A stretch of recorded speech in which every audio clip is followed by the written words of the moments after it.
Good day, ladies, and hello, gents. It's International Men's Day.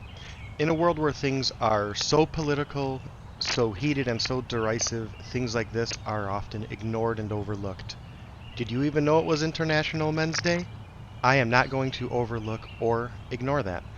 I'm a father of 3 daughters, and as someone who was raised estranged from his own father and lacking any male positive figure in my life until I had a literal drill instructors screaming at me about how they wished I'd pass out in the sand and go to medical or run off in the swamp and die.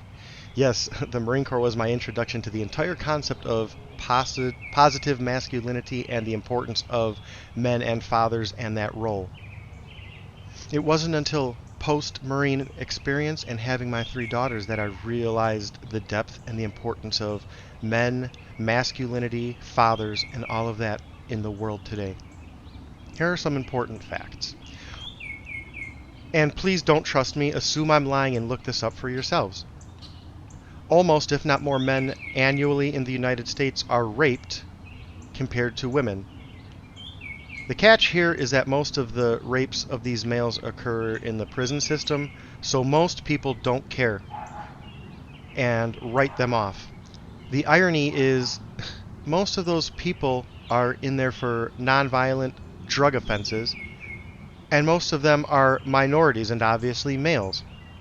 There should be an outcry of compassion for them, not people turning their heads or writing them off as if they're animals who deserve no sympathy, or even worse, saying that those men deserve that.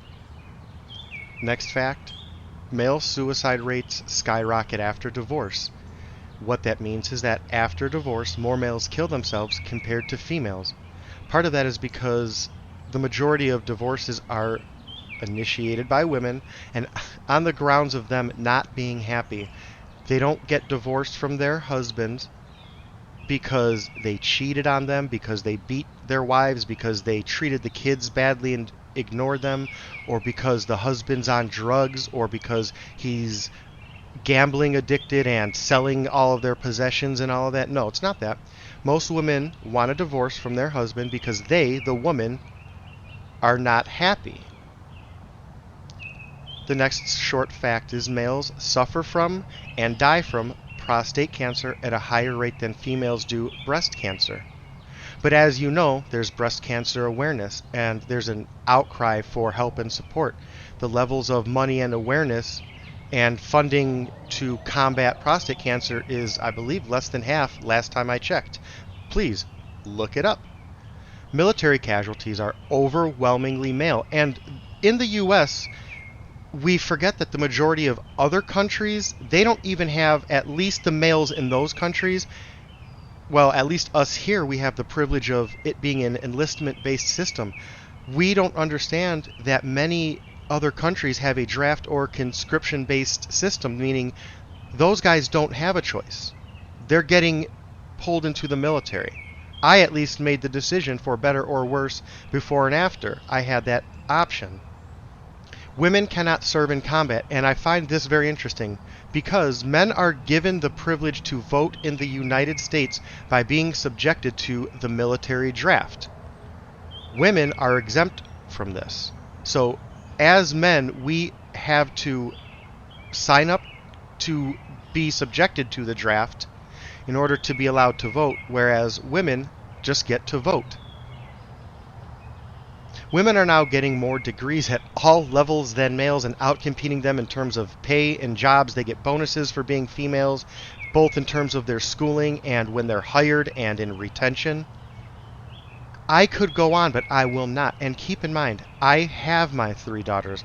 Any person who has ever, even at a glimpse, seen me around my daughters has no doubt of the love and the depth of love and sacrifice that I feel and enact in with my daughters and to benefit my daughters. But I believe in equality, not sexism that benefits my daughters. And I want you to take a step back. If I had 2 sons and 2 daughters, I would not want policies, social norms, and expectations that ostracized my 2 sons at the benefit of my 2 daughters. That would be torturous. My sons would be walking around seeing every day, having to live these hypocrisies, being told they're boys and nothing's wrong, but then being shown these policies. And on the flip side of that, my daughters are not incapable. They are not stupid. They are women, and women have done and will continue to do amazing things for people historically, just like men have. There's nothing inherently wrong with being a woman. Just like men, they become who we as a society and as parents and those around them allow them to become. I don't want my daughter thinking she can't get to college without you giving her extra points. I don't want her thinking she cannot get a job unless you give her bonus points for her sex.